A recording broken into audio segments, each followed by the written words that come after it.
We've all felt this as adults too. In two ways, it becomes really extreme when we can't control that limbic system. One is when we're very fatigued. When we're fatigued or we're sick or we're in pain, physical pain, chances are when something bothers us, we're closer to that threshold of saying the thing that we wish we don't have wouldn't say. patience.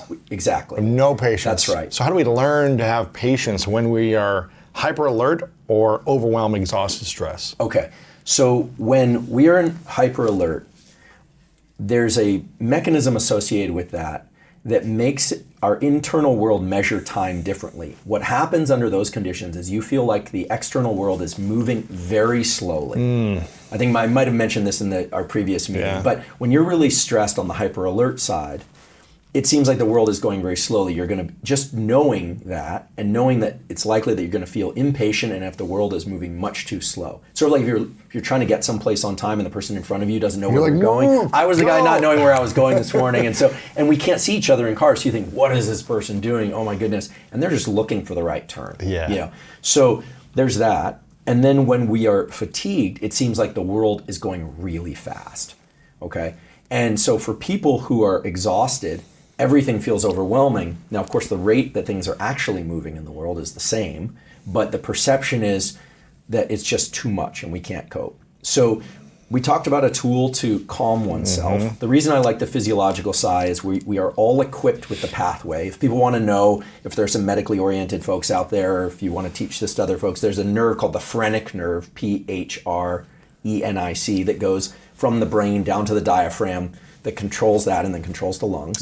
And so when you decide, okay, I'm going to use the the physiological side to calm myself, in a way you're engaging top-down control because you're taking control of your internal landscape rather than trying to take control of your thinking, which is very hard. You can't fix your mind with your mind sometimes. Trying to control the mind with the mind is like trying to grab fog. It's just going to keep moving, right? If you've ever tried to grab or smoke, it just moves. It doesn't. It's vapors. You're never going to grab it. The key is to take control of the system by taking control of a real physical entity, this phrenic nerve. And the reason I describe this stuff is not to put a lot of unnecessary detail, but I think when people realize that this isn't something that you build up over time and then are able to do, that you literally have a set of wires that goes down to your diaphragm, this muscle in your abdomen that can move your lungs. And then as you blow off carbon dioxide, when you do that exhale, your brain starts to calm down, and then your mind, the top-down control of the cortex, can start taking control of the limbic system again. It's almost like you're losing control of the automobile and you're trying to steer, but really there's another lever that if you just pull it, then the steering wheel will stabilize for you. So that's the way to think about the physiological side.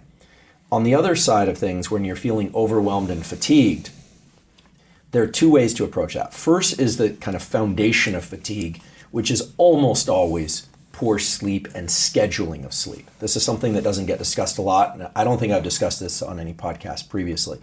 But getting better at sleeping is a whole set of practices. But sleep is a slow tool. It's not a real-time tool, because if you're feeling exhausted and you have to get up and have your day, deal with children, deal with work, deal with life, we can talk about how to get better at sleeping, but in real time, what you want to do is you want to bring more alertness into the system. Focus and alertness. The way to do that is to take advantage of a very well-established medical fact. All medical students learn this, all MBs know this, which is that there's a direct relationship between how you breathe and your heart rate. And so I'll give a little bit of the background and then I'll give the specific practice, just so that people understand where this is coming from. So when we inhale, it almost feels like everything's moving up. But actually what happens is our diaphragm moves down. Okay, so when we inhale, our diaphragm moves down. When that happens, our heart literally gets a little bit bigger. The volume of the heart gets a little bit bigger, which means that whatever blood in there is moving per unit time a little bit slower. And there's a set of neurons in the heart called the sinoatrial node that sends a signal to the brain and says, hey, blood flow is slowing down. And the brain sends a signal back to the heart and says, okay, let's speed up, and speeds up the heart rate. So the short, concise way to put it is when you inhale more vigorously or longer, you're speeding up your heart rate. This actually, there's a name for it in the medical community. But the important thing to understand is, as you inhale, you're sending a neural signal to your heart to speed up. And when you exhale, the diaphragm moves up. The heart gets a little bit smaller, literally, because there's less space there. Then there's a signal sent to the brain, and the brain sends a signal back and says, slow down the heart rate. And so this is happening quickly. So if you inhale, it's speeding up. That's right. If you exhale, it's slowing it down. That's right. So if you want to become more alert, you actually can just simply make your inhales a little bit more vigorous or a little bit longer than your exhales. So let's say you get up in the morning. Longer inhale, shorter exhale. That's right. To speed up your heart rate and to be more alert. Not longer exhale, double intake. Right. So, shorter, yeah. So longer or more vigorous inhales will speed up your heart rate and make you more alert. Longer or more vigorous exhales will slow down your heart rate and make you less alert. Wow. And this has a name, which is as you know, it's a certain kind of arrhythmia, but that makes it sound bad. This is actually what's happening all the time. This is the basis of heart rate variability.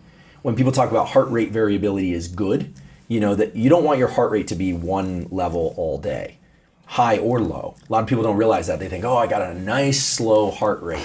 And you think, well, all day long. Well, you're asleep then. That's right. Well, slow heart rate is better than excessively high heart rate. But you don't want your heart rate to be like this. You want your heart rate to go through these fluctuations. Heart rate variability is good. Why? Because heart rate variability reflects the activation of what's typically called the parasympathetic nervous system, which is the brain's ability to slow down and calm the nervous system. So when your heart rate is going like this, it means that your heart rate is speeding up and then your brain is slowing it down. Your heart rate is speeding it up and your brain is slowing it down. And that's what's happening all day long as you're moving through things in a kind of calm, alert way.